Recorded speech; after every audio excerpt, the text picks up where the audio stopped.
Burden on my heart, Mr. Speaker, sir, has everything to do with the Constitution.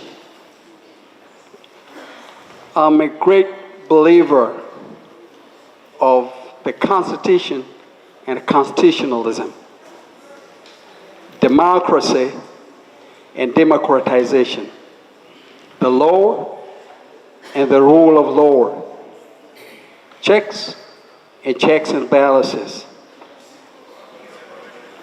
rights and human rights, life and human life. Mr. Speaker, sir, it's now about 2 months, and literally I've never heard a second of sleep. And this is taking a high toll on my life, Mr. Speaker. And the simple reason is because I feel restless for as long as Dr. BESIGYE continues to be under illegal incarceration. And I'm asking myself, what is my place in this house? And how do I want to be remembered? Because history will confront me. What did you kids do? And Mr. Speaker, my procedural issue is the Supreme Court was crystal clear that effective Friday, January 31st, Dr. BESIGYE and those that are incarcerated with him were free citizens. I'm not paying, Mr. Speaker, sir.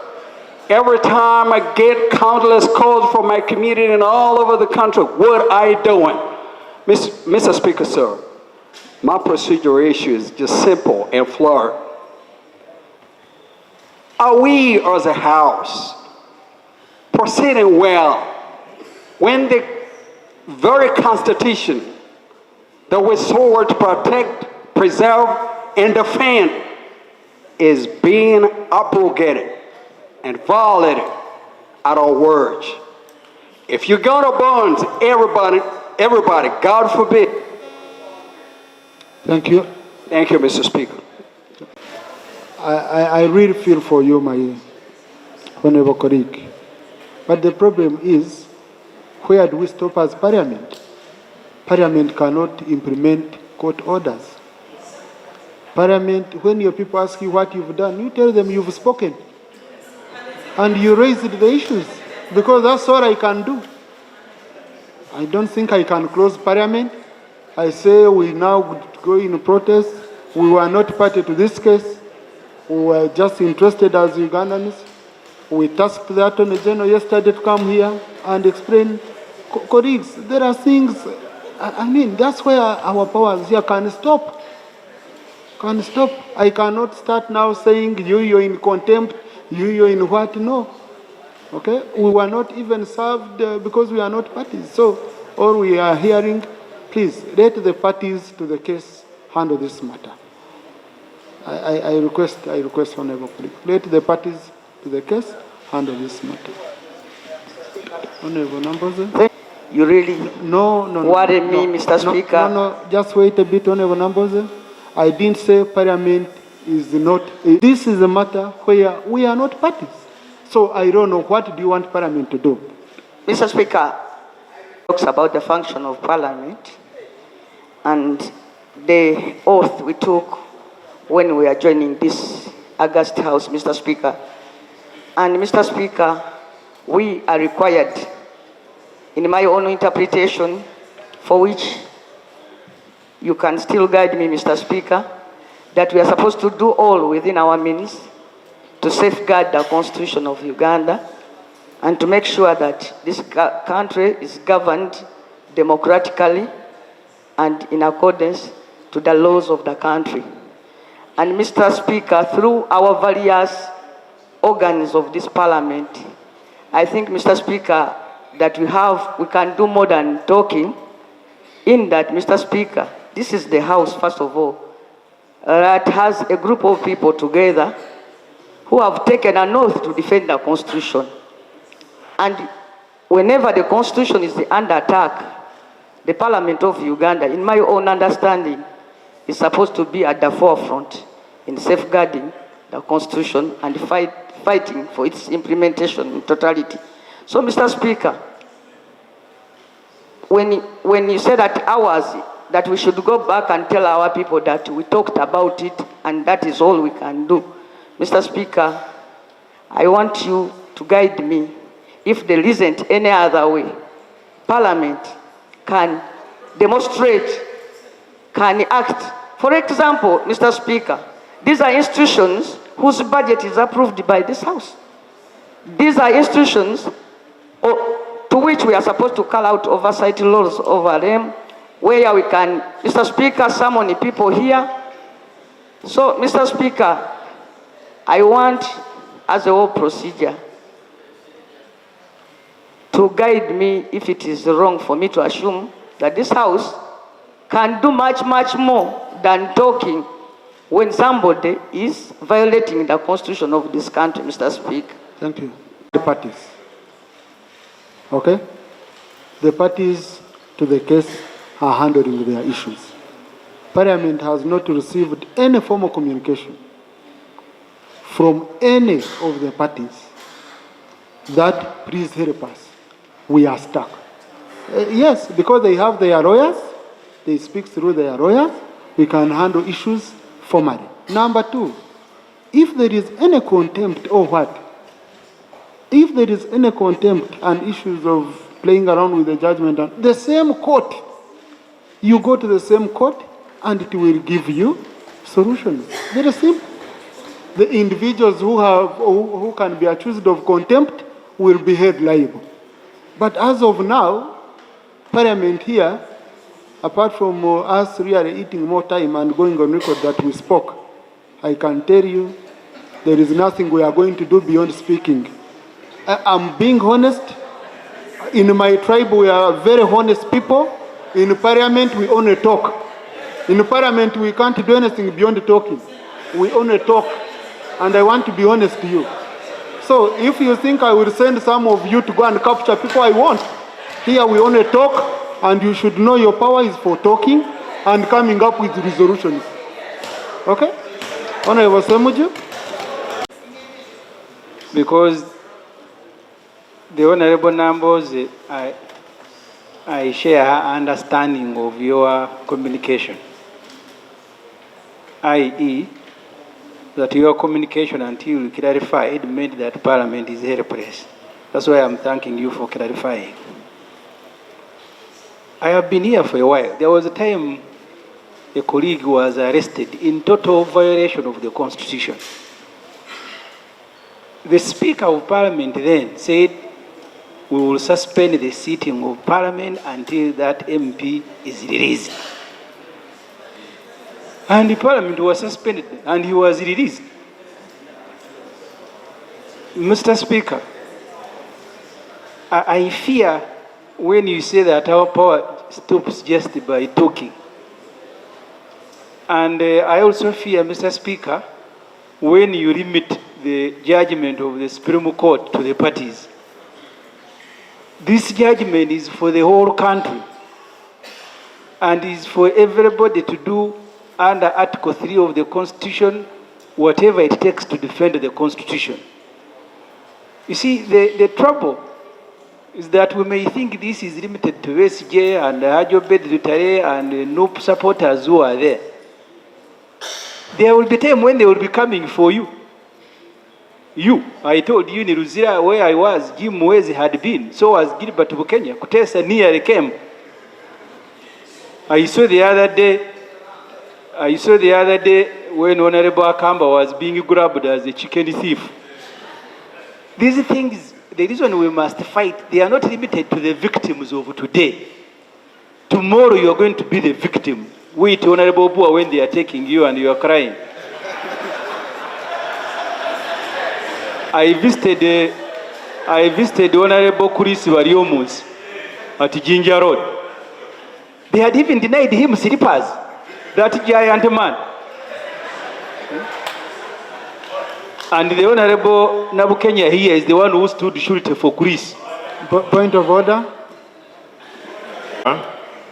I have always attempted to live within the laws of the land.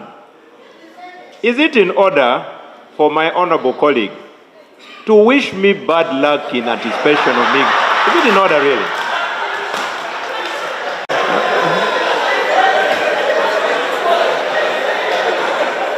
I think these are issues we can resolve under Matoput arrangement. But Honorable Semuju, I just beg for one thing, okay? Make it very easy for me. What do you want us to do as Parliament? In practical terms. To suspend the sittings of Parliament.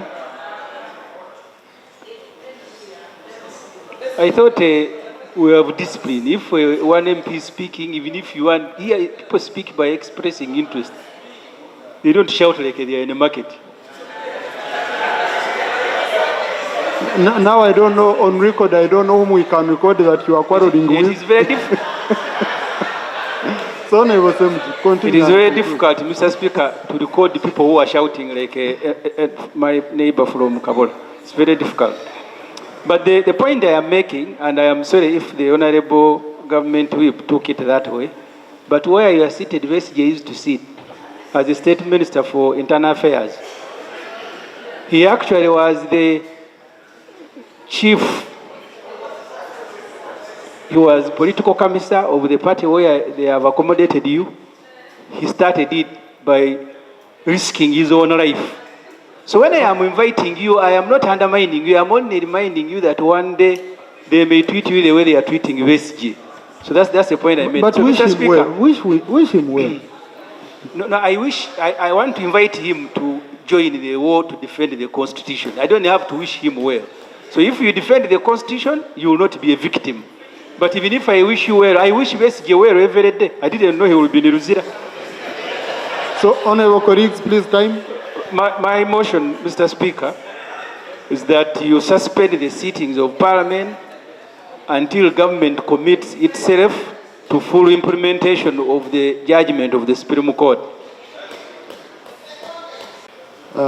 Please. Let me allow Honorable Jonathan Odur. Mr. Speaker,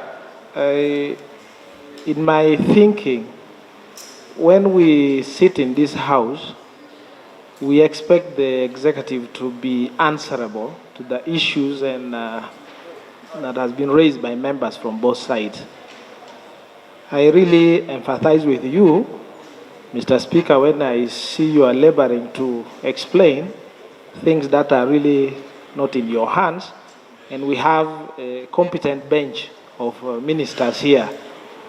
Who are the ones responsible for execution, including holding people on remand and releasing them? The orders that the Supreme Court made, and I've picked one, and for me, the orders of the Chief Justice, given that he's the one who wrote the lead judgment, the rest of the justices agreed with him and added. One was that the files, the cases be transferred.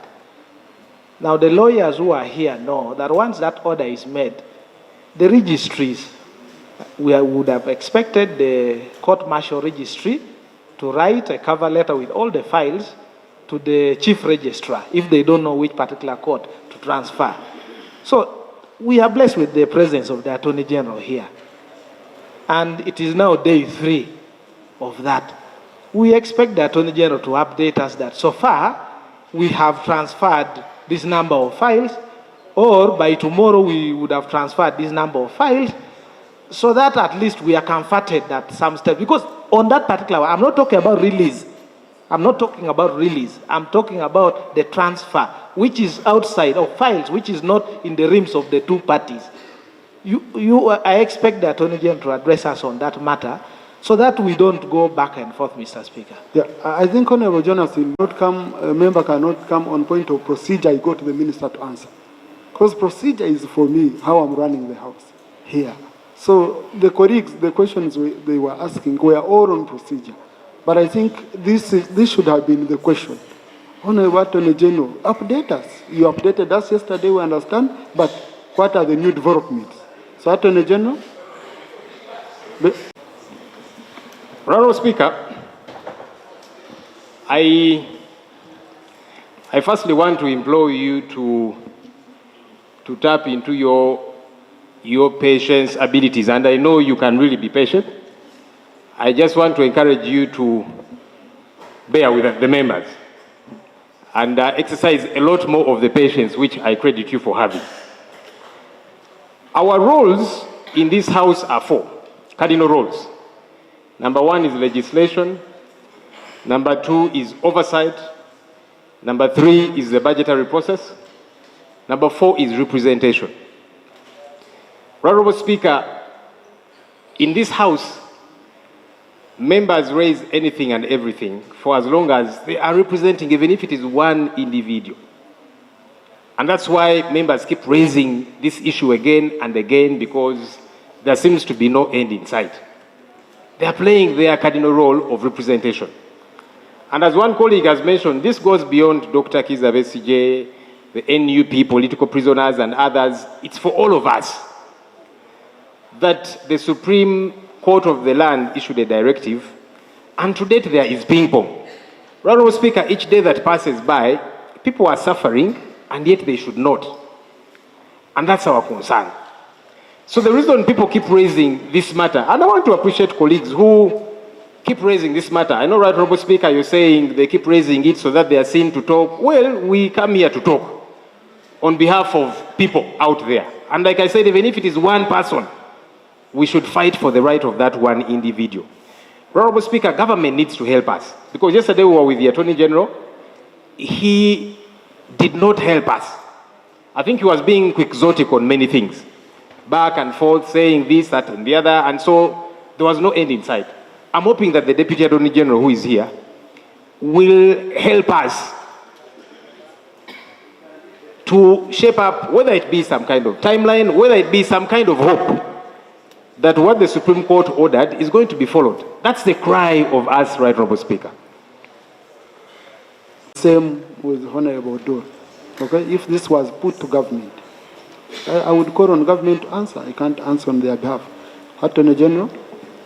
I want to appreciate Honorable Jonathan Odu, who was more direct, like the others who intended to reopen debate that we had yesterday. I do understand the anxiety and the need to know what is going on following the decision of the Supreme Court. But I want you to understand that there are procedures, there are processes to be followed. As Attorney General's chambers, we would expect that if the court-martial is to hand over the files, because remember the Supreme Court says the trials should cease and be transferred. So once they do that, they would copy us in as Attorney General's chambers. We have not yet received that copy.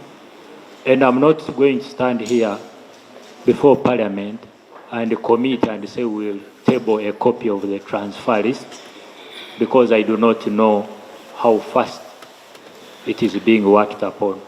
However, what I can say as Attorney General's chambers, that we will continue to engage with the court-martial and the others involved to see to it that this judgment is put in effect. I beg to submit. In relation to yesterday's, since yesterday there are no new updates.